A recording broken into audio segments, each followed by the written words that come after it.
Iran में Gen Z आंदोलन तेज होता जा रहा है। रात के समय में भी लोग बड़ी संख्या में सड़कों पर उतरकर प्रदर्शन कर रहे हैं। यह आंदोलन मौजूदा सत्ता के खिलाफ है और लोग खुलकर शाह और पहलवी परिवार के समर्थन में अब नारे लगा रहे हैं। यह आंदोलन सिर्फ एक शहर तक सीमित नहीं बल्कि ईरान के कई प्रांतों में फैल चुका है। हमीदान में हालात और ज्यादा खराब होते जा रहे हैं। यहां पर जनता सड़कों पर उतर आई है। इसकी वजह ईरान की मुद्रा का रिकॉर्ड निचले स्तर पर पहुंच जाना है। ईरान के सरकारी टीवी पर जैसे ही बताया गया कि केंद्रीय बैंक के प्रमुख मोहम्मद रजा फर्जन ने इस्तीफा दे दिया है, इसके बाद राजधानी तेहरान के सादी स्ट्रीट और ग्रैंड बाजार के पास में शीर्ष इलाके में व्यापारियों और दुकानदारों ने प्रदर्शन शुरू कर दिया। सरकारी समाचार एजेंसी IRNA ने बताया कि इस्फहान, शिराज और मशहद जैसे बड़े शहरों में भी प्रदर्शन हुए हैं। तेहरान के कुछ इलाकों में पुलिस ने प्रदर्शनकारियों को हटाने के लिए आंसू गैस तक का इस्तेमाल किया।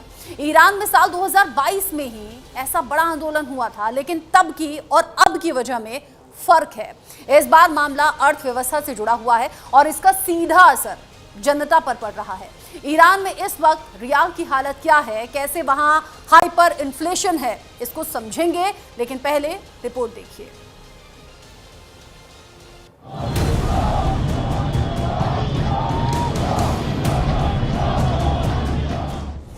अब ईरान में भड़के जेंजी, सुप्रीम लीडर खामनेई के खिलाफ बगावत।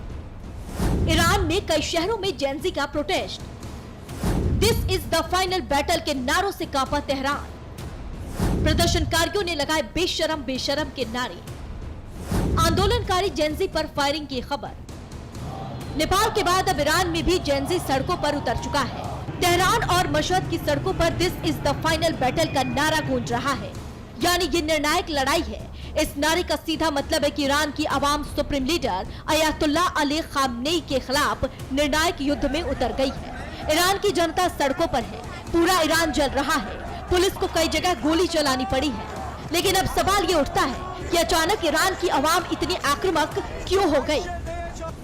दरअसल ईरान की करेंसी रियाल ऑल टाइम लो पर पहुंच गई। ईरानी मुद्रा रियाल में एक ही दिन में 7% की गिरावट आई है। अमेरिकी प्रतिबंधों की वजह से बाहर से कोई चीज नहीं मंगा सकते, क्योंकि $1 के लिए 14,02,000 ईरानी रियाल खर्च करना पड़ेगा और इससे ईरान में महंगाई बढ़ रही है। रोजाना इस्तेमाल होने वाली चीजों के दाम आसमान छू रहे हैं। महंगाई आसमान छू रही है। कुल महंगाई दर 42.2%। खाद्य पदार्थों की महंगाई 72% तक पहुंच गई है। ऊपर से ईरान में भयंकर सूखा पड़ रहा है। लेकिन ईरानी हुक्मरान अपनी जनता को धर्म का चूरन चटा चटा कर मदहोश कर रखे थे। अब जब ईरान की जनता को होश आ रहा है, तब उन्हें पता चल रहा है कि यही हुक्मरान उनके असली दुश्मन है। लिहाजा देखिए कैसे ईरान में जेंजी सड़कों पर उतरा है और नारे लगा रहा है। सड़क से लेकर शॉपिंग मॉल्स तक में प्रदर्शन हो रहे हैं। खलीफा की आर्मी प्रदर्शनकारियों पर आंसू गैस के गोले और रबर बुलेट चल रही है। बावजूद इसके भीड़ पीछे हटने को राजी नहीं है। देश भर में व्यापारियों की हड़तालें और विरोध लगातार जारी रहे।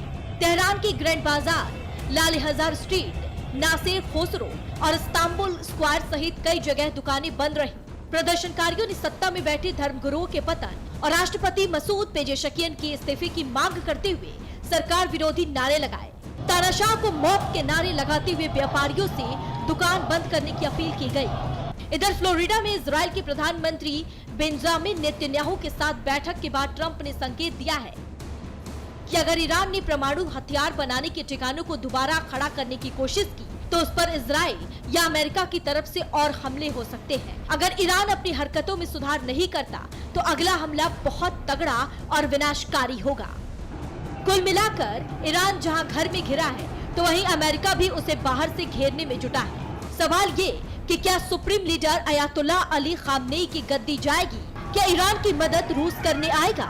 इस बार का आंदोलन भूख, महंगाई, गरीबी को लेकर है। क्या supreme leader Ayatollah Ali Khamenei इस पर काबू पा सकेंगे? क्योंकि पिछली बार महसा अमीनी के हिजाब वाले प्रदर्शन को supreme leader Ayatollah Ali Khamenei ने बड़ी ही बर्बरता से खत्म किया था।